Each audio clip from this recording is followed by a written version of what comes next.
I was a young lawyer in the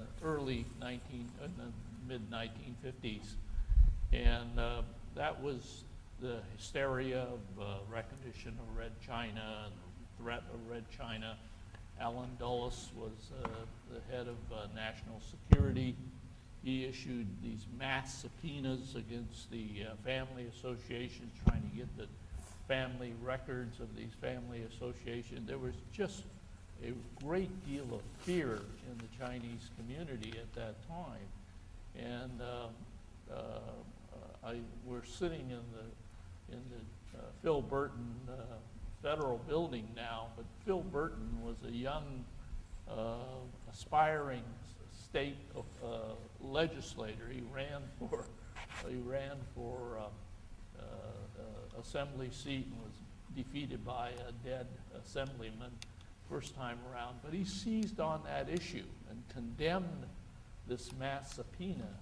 And he was running for state office. He had nothing to do with federal legislation, but he endured himself to the Chinese community and won the support of the Chinese community for the next 15, 20 years. Every office that he ran for, the Chinese community overwhelmingly supported him.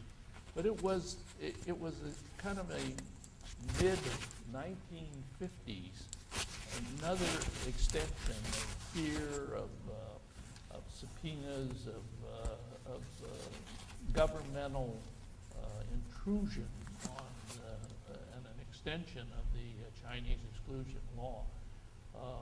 Connie also talked a little bit about this separate society, that separate male society.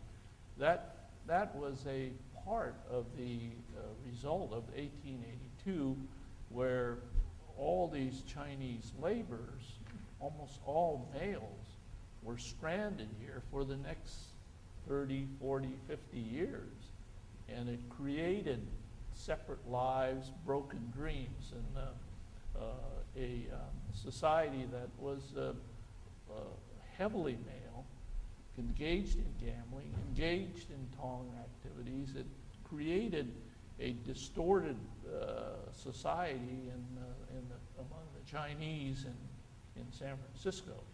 I remember co-producing a film, Separate Lives, Broken Dreams, and won an Emmy Award that talked about this strange phenomenon that from about 1882 to about 1942 of this all-male society, or heavily male society among the Chinese.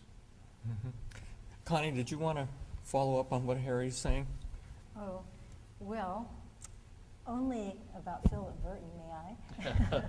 I think it's so fitting that we're in this room and in this building that bears his name, Philip Burton's name. I remember that as a teenager, way a long time ago, at the Chinatown YMCA, we were in the teen club, and Phil Burton came to speak to us about getting involved in government. And I remember really being very impressed. I mean, this charismatic guy sitting down, having a hot dog and a Coke with the small group of us and encouraging us. But, it just seemed like such a dream at the time. And so this is a great moment. Right. I want to ask you a question, Don, but I have a Philip Burton story too. But, Immigration Service, of course, is infamous for making people wait. And he got a lot of complaints from constituents about the long waits that people had to experience. And so he called up the district director, Dave Ilkert, and had Ilkert come to his office to explain what was going on. And he made Dave Ilkert wait for 45 minutes in the waiting room before he saw him.